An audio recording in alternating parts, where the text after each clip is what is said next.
2E0GGI for anyone who's listening. Over. Yeah, Roger, Rob. No problem at all. Yeah, all copied. Yeah, very good. Well, I'm gonna say I'm sure I've used a DX10 briefly, and I can't remember who had it. It's awful, isn't it? I think my mind's going.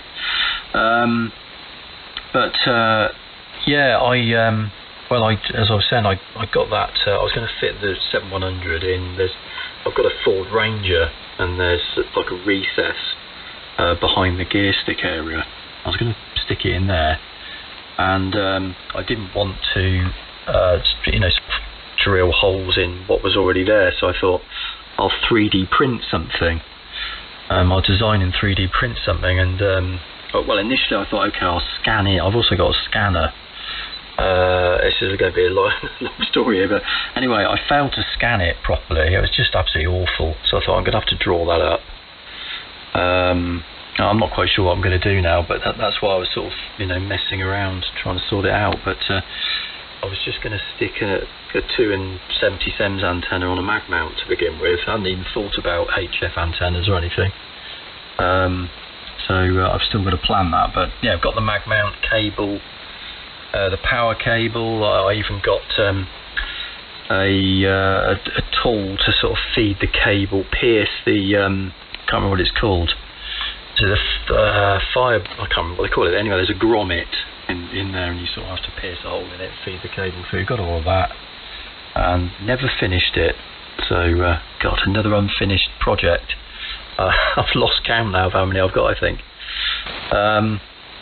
Anyway, I don't know if we might have Peter back on the frequency. Actually, I don't know if he's going to call in.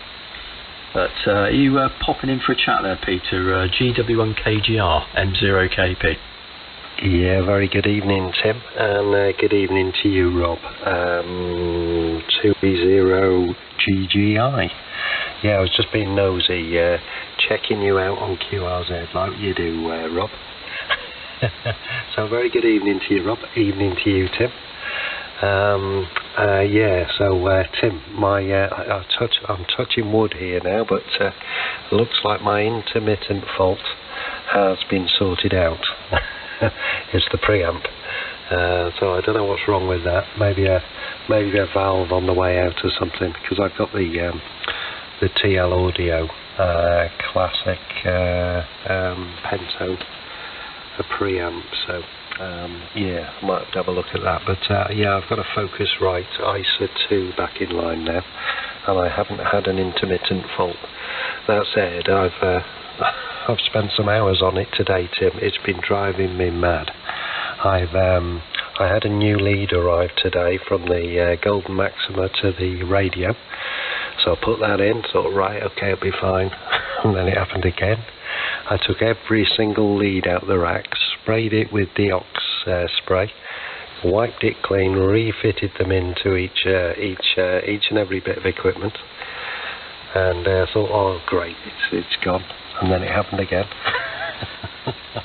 I even took the NTK apart and re-put in the valve in the mic, believe it or not, and it still happened. So anyway, I've taken the long story, this one.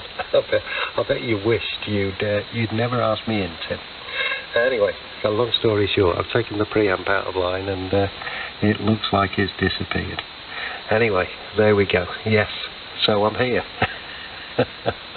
Yeah, sorry for that long one. Anyway, yeah, Tim, let me quickly say hello to Rob. Hi, Rob. How are you?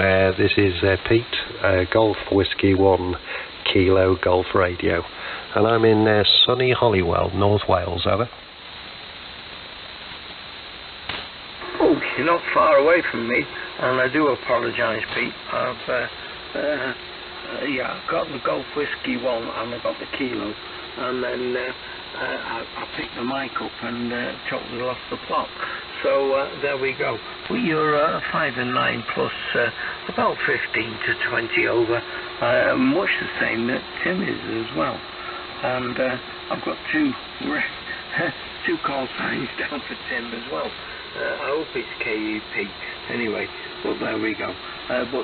Golf Whiskey 1 Kilo something. This is 2 Echo Zero Golf India using the 101D, 100 watts into a trap dipole. Started off as a bazooka. And I trapped it for 40 metres. It was an 80 metre one. I trapped it for 40.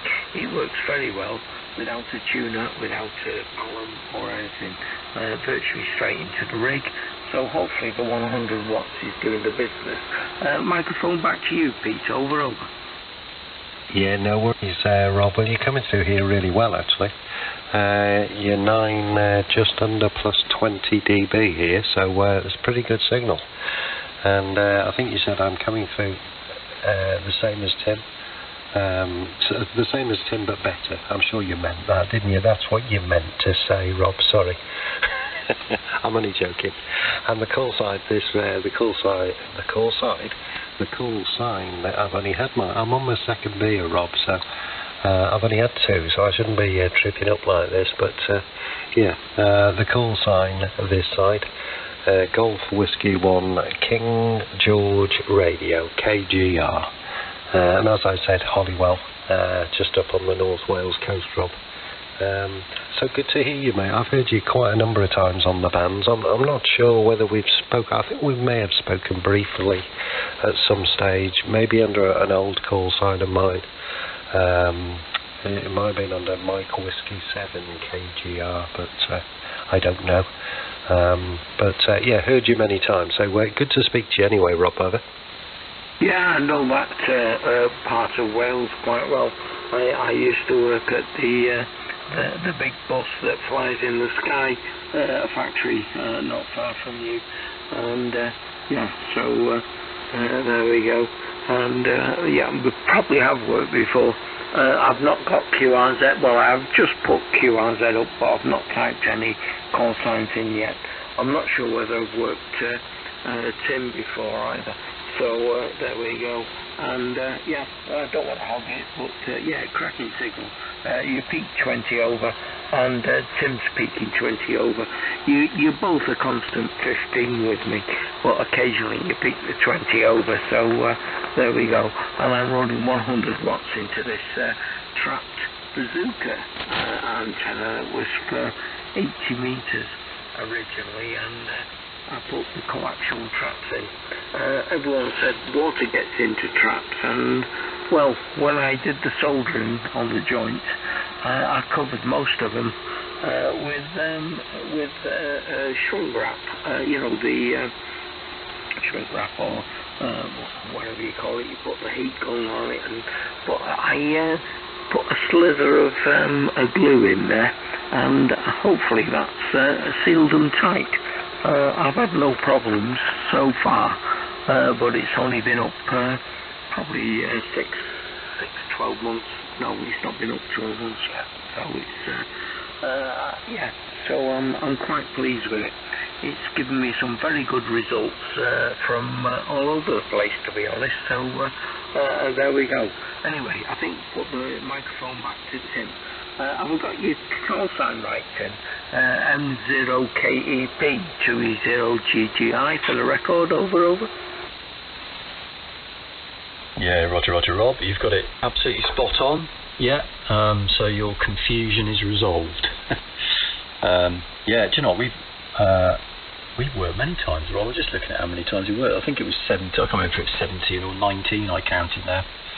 Since 2019 was the first time we worked. So I'd have been back in Oxfordshire then. Yeah, the good old heat shrink, I think that's what I call it. That stuff that you put on there. You can get adhesive lined heat shrink as well. It's got a glue built into it inside, and then when you heat it up to shrink it, the glue melts and makes a watertight connection. Very strong bond as well. So yeah, that won't leak, Rob. I think it all depends on the quality of the build, doesn't it, these traps, and if you make them yourself, they're unlikely to leak, or if they do, they only leak once, and then you learn how to seal it up again properly afterwards. Your Peter's preamp there, comment on that.